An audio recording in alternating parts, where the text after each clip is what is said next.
आज हमारे साथ दो बहुत खास मेहमान हैं। हमारे साथ जुड़ रही हैं मिस टीना अंबानी, जो कि चेयरपर्सन है mica foundation for communication research and foundation की। मनी टीवी दिलचस्प बात नोटिस की, इंडिया आई से शुरू ए पर खत्म होता है। इसका मतलब है हमारे पास इंटेलिजेंस है, अब आर्टिफिशियल जोड़ रहे हैं। बिल्कुल सही। और वैसे आपका नाम भी, आपका उपनाम ए से शुरू होता है और आई पर भी खत्म होता है। हाँ, ये एक अच्छा सवाल है। मैं इस सोच से बहुत प्रभावित हूँ। ठीक है, तो आई इसमें किस तरह से योगदान देता है? तो जैसा कि अंबानी हमेशा हर चीज़ में सबसे आगे रहे हैं, तो उन्होंने तय किया कि AI दुनिया का हिस्सा बनेगा और हमारे हर काम का भी हिस्सा रहेगा। तो मुझे लगता है कि हमारे साथ भी यही है।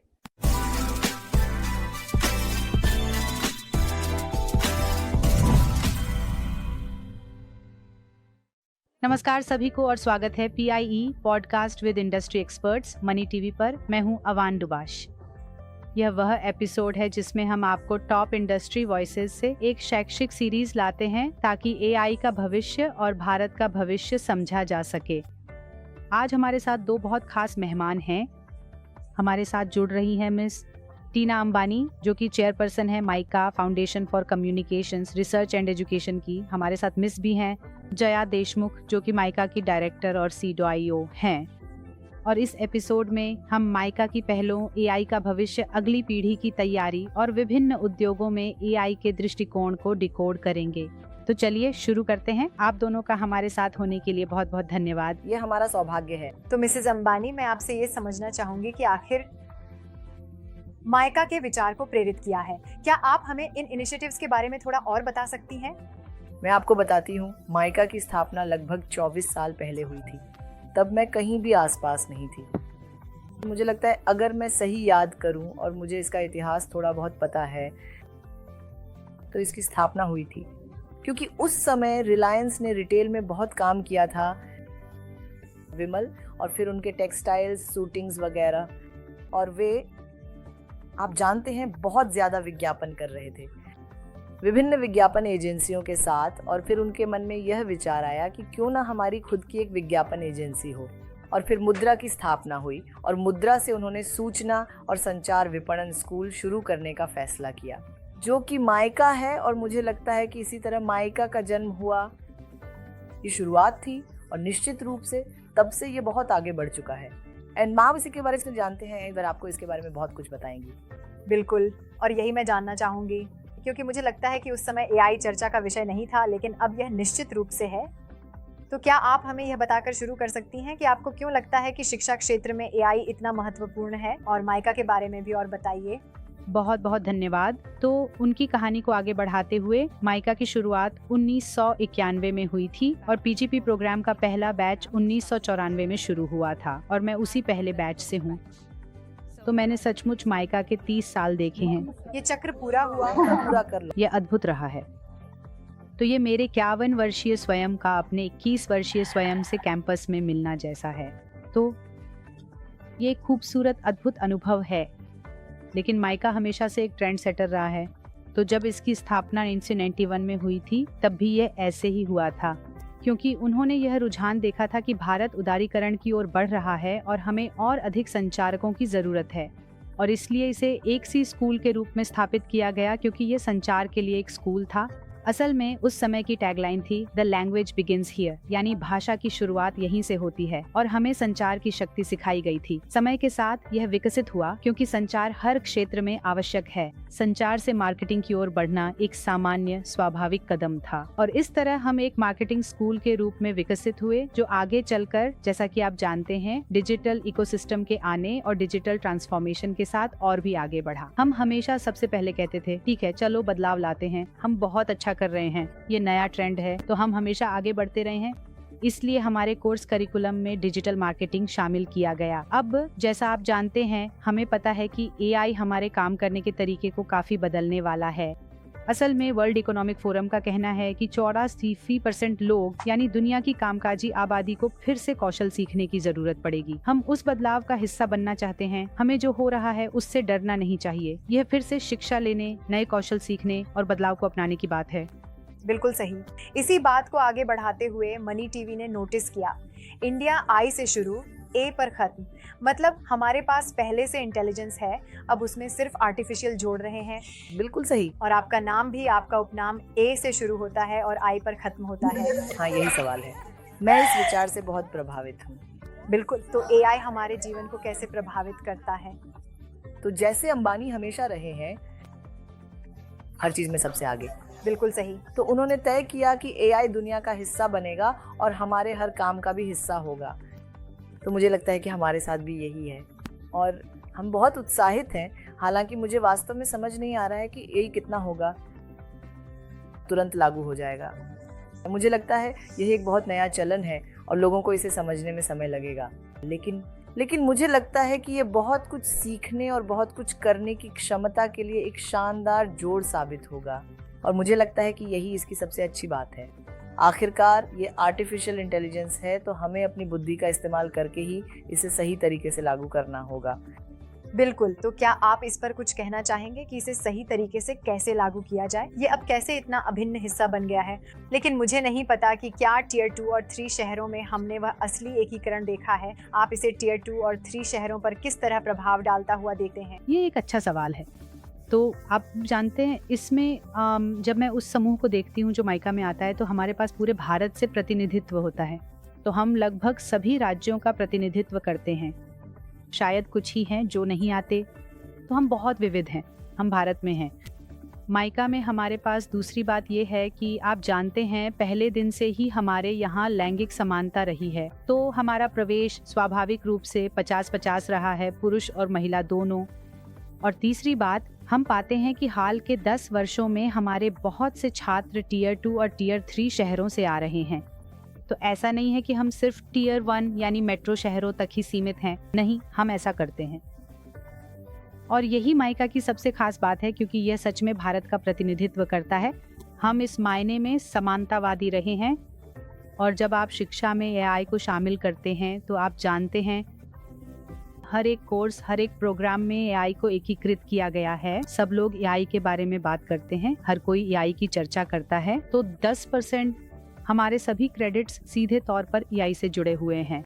हमारा कोर्स 4 हिस्सों में बंटा है। पहले सिद्धांत सिखाते हैं, फिर उसका असली दुनिया में उपयोग, तीसरे चरण में टूल्स और अंत में उन्हें इस्तेमाल करना सिखाते हैं। लेकिन फिर हम कहते हैं इन 3 चीज़ों को भूल जाओ। अब हम आपको ये दिखाते हैं कि अगर आपके पास एआई टूल्स हों तो आप इसे कैसे करेंगे, और तभी असली जादू होता है। तो क्या मैं जो उन्होंने कहा उसमें कुछ जोड़ सकती हूँ? मुझे लगता है कि जब कंप्यूटर आए थे तब भी कुछ ऐसा ही था और हर कोई कहता था कि कैसे छोटे गांव और आप जानते हैं वे सब कुछ अपने कब्जे में ले लेंगे, और उन्होंने ऐसा कर भी लिया है। मेरा मतलब है आज सब कुछ कंप्यूटरीकृत है। अगर आप सबसे छोटे शहर में भी जाएं तो सब कुछ कंप्यूटरीकृत है।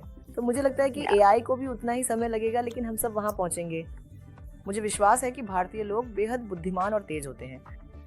वे बहुत जल्दी बहुत कुछ सीख लेते हैं और मुझे नहीं लगता कि इसमें ज्यादा समय लगेगा। आप जानते हैं जब हम इसे लागू करना शुरू करेंगे। बिल्कुल, यूपीआई को मत भूलिए, आधार को मत भूलिए।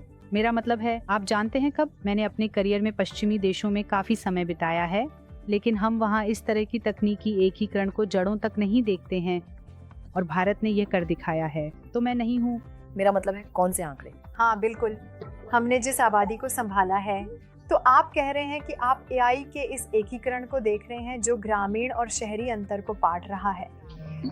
इसमें थोड़ा समय लगेगा क्योंकि ये कंप्यूटर जितना आसान नहीं है, मेरा मानना है। बिल्कुल, ये मानव विचारों, बुद्धिमत्ता, मन और मस्तिष्क और सब कुछ से जुड़ा है। तो इसमें थोड़ा समय लगेगा, लेकिन ये जरूर होगा।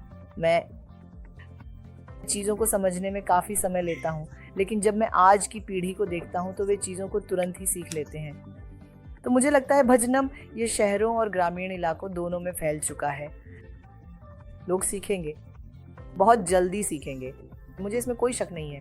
हाँ बिल्कुल, और देखिए हम सब अभी अपने मोबाइल फ़ोन के कितने आदी हो गए हैं। तो मुझे लगता है कि ये एकीकरण बहुत सहजता से हो जाएगा, लेकिन ये सिर्फ व्यक्तिगत उपयोग के लिए नहीं है। मिस देशमुख, हम देख रहे हैं कि यह एकीकरण हो रहा है और कंपनियों तथा उद्योगों का चेहरा बदल रहा है। तो आप किस तरह से देखती हैं कि यह इतनी महत्वपूर्ण भूमिका निभाएगा?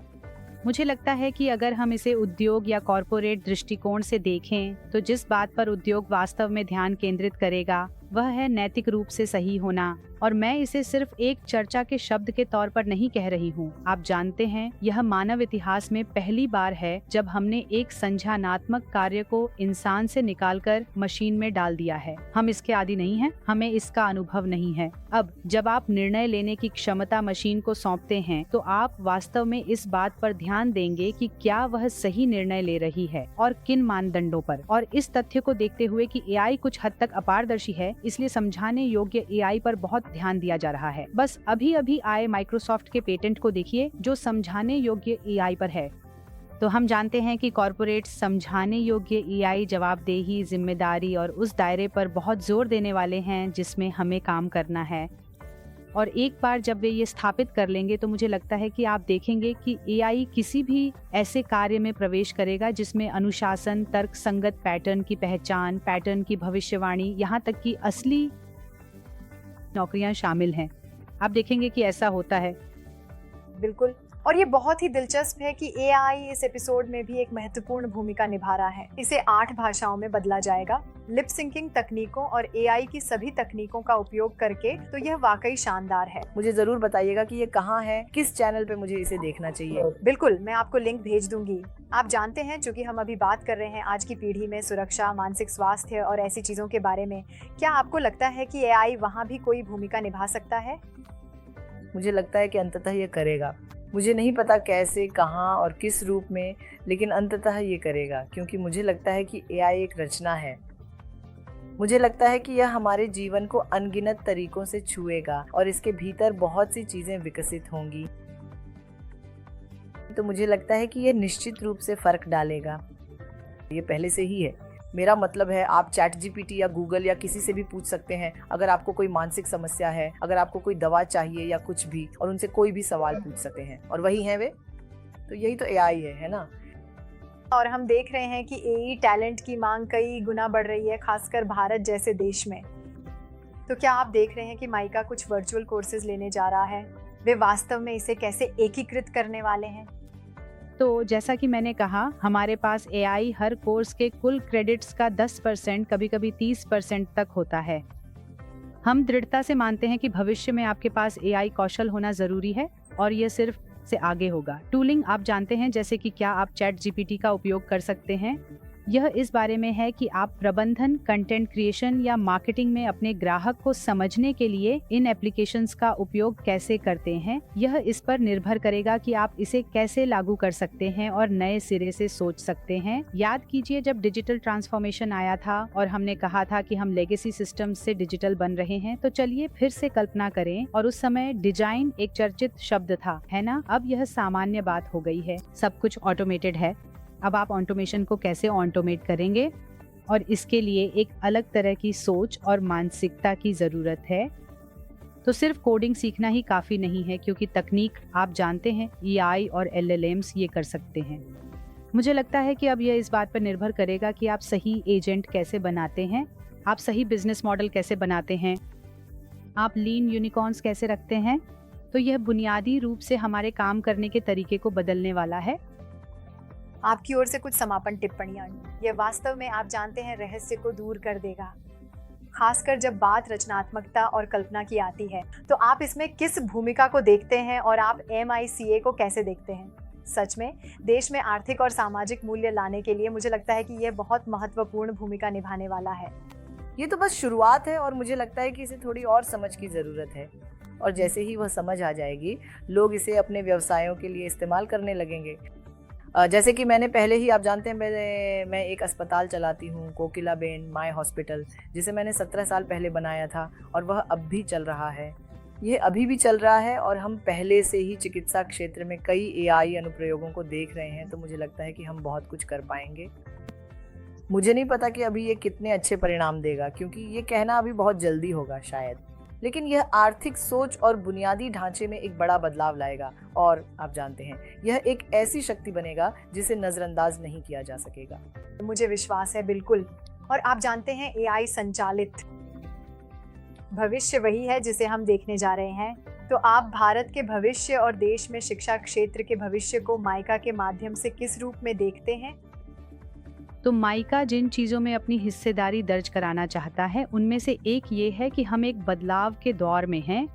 तो मैं कहूँगी कि हम सूचना युग में थे, या आप इसे ज्ञान युग भी कह सकते हैं। और अब तक उस युग में अगर आपके पास ज्ञान तक पहुँच थी तो जिसके पास भी ज्ञान था उसने आर्थिक मूल्य पैदा किया।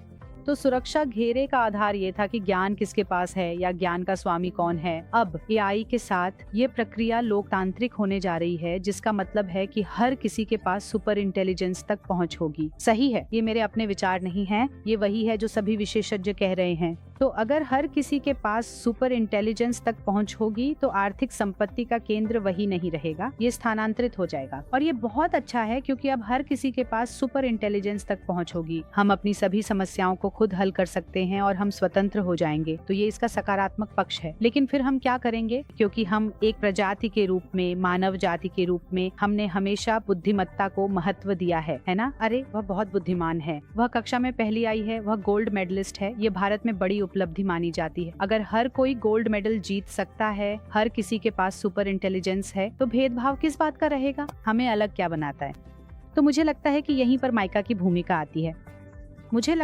हमें लगता है कि अंतिम सीमा जिसे एआई दोहरा नहीं सकता वह है कल्पना करना, भविष्य की कल्पना करना, उस बुद्धिमत्ता का क्या करना है, उस बुद्धिमत्ता के अनुप्रयोग और नए नए तरीकों से सोचना। और यही वास्तव में रचनात्मकता की परिभाषा है। और अगर आप आर्थिक या सामाजिक मूल्य बनाना चाहते हैं तो आपको उस रचनात्मकता को लागू करना होगा, और यही तो नवाचार है। तो माइका में इस नई स्कूल फॉर अप्लाइड क्रिएटिविटी के साथ हम कह रहे हैं कि चलिए रचनात्मकता को रहस्यमय बनाना बंद करें। हम कल्पना और मूल्य के बीच सेतु बनेंगे, है ना? लोगों को रचनात्मकता, नवाचार और उद्यमिता की पूरी यात्रा से ले जाते हुए। मुझे ये पसंद आया। यही सेतु बनेगा और यही दृष्टि होगी। और ये सवाल आप दोनों में से किसी के लिए भी है। उन लोगों के बारे में क्या जो कहते हैं कि आप जानते हैं एआई हमारी नौकरियां छीन लेगा और ये एक बड़ी चुनौती बनने वाली है। आप उन्हें क्या संदेश देना चाहेंगे अब जब युवा खुद को इस ज्ञान से लैस कर रहे हैं और एक नए अत्यधिक तकनीकी भविष्य के लिए खुद को तैयार कर रहे हैं? मुझे लगता है कि दुनिया लगातार बदल रही है और वे खुद ही इसका रास्ता निकाल लेंगे। यही मेरी सोच है और मैं यही मानती हूँ कि हमने हमेशा इन संकटों का सामना किया है जब हमें लगा, हे भगवान, ये तो मेरी जिंदगी या करियर का अंत है, अब मैं क्या करूँगा? लेकिन इससे हमेशा कुछ नया निकल कर आता है। तो मैं यही मानती हूँ कि इससे कुछ वाकई अलग और नया निकलेगा। लोग अपने काम को लेकर शायद थोड़े और गंभीर हो जाएं, जो मुझे लगता है कि बहुत ज़रूरी है। वे अपने जीवन में कुछ अनुशासन और ऐसी चीज़ें लाएंगे। मेरा मतलब है, यही मैं सोचती हूँ। शेखर, जो इस नई स्कूल ऑफ अप्लाइड क्रिएटिविटी के मुख्य मेंटर बनने के लिए सहमत हुए हैं, उन्होंने कुछ बहुत ही दिलचस्प कहा और मुझे लगता है कि इसे समाप्त करने का यह एक अच्छा तरीका है। तो हमारे सामने हमेशा विनाश का खतरा फेंका गया है। चीजें जो आप जानते हैं, ये हुआ है, कोई रेडियो नहीं आया है। अब जैसा कि वे पढ़ाते थे उसका अंत हो गया, या फिर दुनिया का अंत हो गया। हर नई तकनीक, सामान्य प्रयोजन की तकनीक अस्तित्व पर असर डालती है। बिल्कुल, हर चीज के अपने फायदे और नुकसान होते हैं, लेकिन इंसान खुद को ढाल लेते हैं।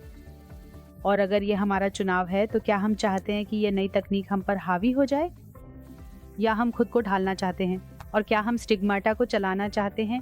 जैक, माइका में हमारा नजरिया बहुत आशावादी है। मुझे लगता है कि हम खुद को इसके अनुसार ढाल सकते हैं, तो मुझे डर नहीं है। मुझे लगता है कि उन्होंने बहुत अच्छी बात कही। उन्होंने कहा कि इंसानों को लगातार अनिश्चित रहना चाहिए। एक बार जब आपके जीवन में निश्चितता आ जाती है तो सब खत्म हो जाता है। फिर आप इतिहास बन जाते हैं। आप अटकते हैं और अटकना ही चाहिए। वो मुझसे प्यार करती है, नहीं करती, करती है, नहीं करती। अगर वो मुझसे प्यार करती है। वो कहते हैं कि प्यार जैसा कुछ नहीं है, जो मुझे बहुत सामान्य और तर्क संगत बात लगी। आपको कई चीज़ों को लेकर लगातार अनिश्चित रहना चाहिए, क्योंकि वही अनिश्चितता आपको आगे बढ़ाती है। बदलाव ही तो स्थायी है। हाँ, मुझे ये सकारात्मक सोच बहुत पसंद आई। यह एक उद्देश्यपूर्ण, भविष्य उन्मुख और व्यावहारिक प्रयास है और मैं आप दोनों को इसके लिए ढेर सारी शुभकामनाएं देती हूँ। बहुत बहुत धन्यवाद, बहुत धन्यवाद, धन्यवाद। मैं बहुत भाग्यशाली हूँ। मेरे पास एक शानदार निर्देशक है और मेरी एक बेहतरीन टीम है जो काम करती है। वे सभी पेशेवर हैं। मुझे स्कूल के बारे में ज़्यादा समझ नहीं है क्योंकि मैंने ये नहीं पढ़ा, लेकिन मैंने जहाज़ को एक बहुत ही सक्षम कप्तान और टीम को सौंप दिया है और वे हर तरह के पानी में जहाज़ चला रहे हैं। तो मैं बहुत खुश हूँ। बढ़िया, मुझे यकीन आपके लिए सब कुछ अच्छा चलेगा। धन्यवाद। बहुत बहुत धन्यवाद। धन्यवाद। तो इसी के साथ हम इस दिलचस्प पॉडकास्ट एपिसोड के अंत पर पहुंचते हैं, जिसमें हमारे साथ इंडस्ट्री एक्सपर्ट्स थे। मुझे उम्मीद है कि आपको ये देखना पसंद आया होगा। वीडियो को लाइक, शेयर, सब्सक्राइब और कमेंट करना ना भूलें।